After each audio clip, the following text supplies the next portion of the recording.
ஆதியாகமம். எழுதியவர் மோசே. மைய கருத்து ஆரம்பங்கள். எழுதப்பட்ட காலம் கிமு 1445 1405.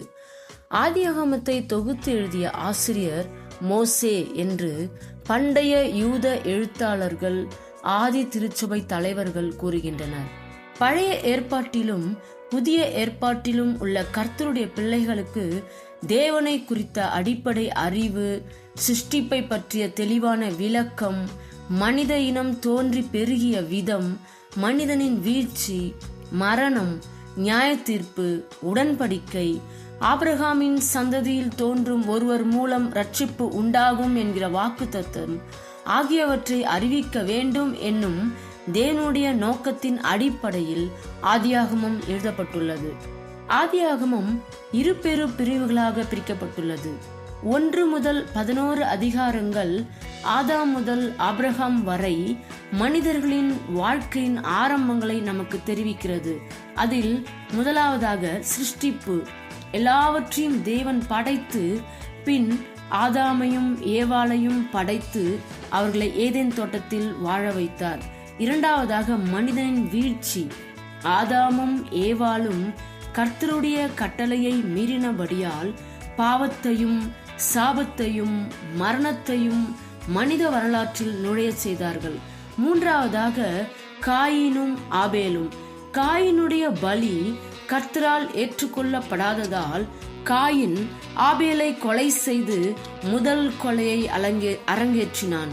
மனித கலாச்சாரத்தை திசை திருப்ப செய்தான். நான்காவதாக பெருவெள்ளம். நோவா தலைமுறை காலத்தில் தீமைகள் மலிந்துவிட பெருவெள்ளத்தினால் கர்த்தர் பூமியை அழித்தார். நோவாவின் குடும்பம் மாத்திரம் காக்கப்பட்டது. ஐந்தாவதாக பாபேல் கோபுரம். ஜலத்தினால் அழிக்கப்பட்ட பின்பு தோன்றிய தலைமுறை மக்கள் விக்கிரக ஆராதனையிலும் கலகத்திலும் ஒற்றுமையாக செயல்பட்ட போது கர்த்தர் அவர்களுடைய மொழிகளையும் கலாச்சாரத்தையும் தாறுமாறாக்கி உலகில் பல திசையிலும் சிதறி போகும்படி செய்தார். அடுத்ததாக ஆதியாகம் 12 முதல் 50 அதிகாரங்களில் ஆபிரகாம், ஈசாக்கு, யாக்கோபு, யோசேப்பு ஆகிய கோத்திர பிதாக்களின் மூலம் தேவனுடைய மீட்பின் நோக்கம் நிறைவேற போகிறது என்பதையும், ஆபிரகாமோடும் அவருடைய தலைமுறையோடும் கர்த்தர் செய்த உடன்படிக்கைகள், மோசேயின் மரணம், எகிப்தில் இஸ்ரவேலின் அடிமைத்தனம் ஆகியவற்றுடன் ஆதியாகமம் நிறைவு பெறுகிறது. இந்த புத்தகத்தின் சில சிறப்புகளை நாம் பார்க்கலாம். முதலாவது, வேதாகமத்தில் எழுதப்பட்ட முதல் புத்தகம் இதுவே. இது நீண்ட வரலாறை கொண்டது.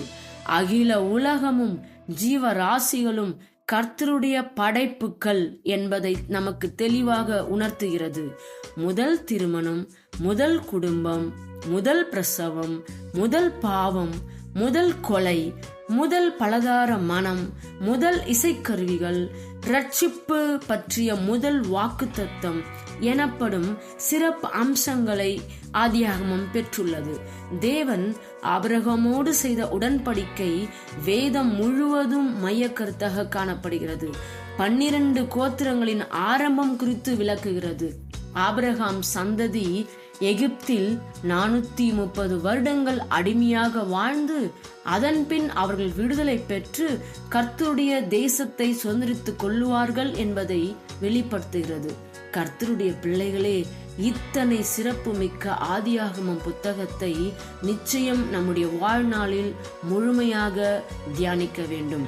கர்த்தர் உங்களை ஆசீர்வதிப்பாராக. ஆமென்.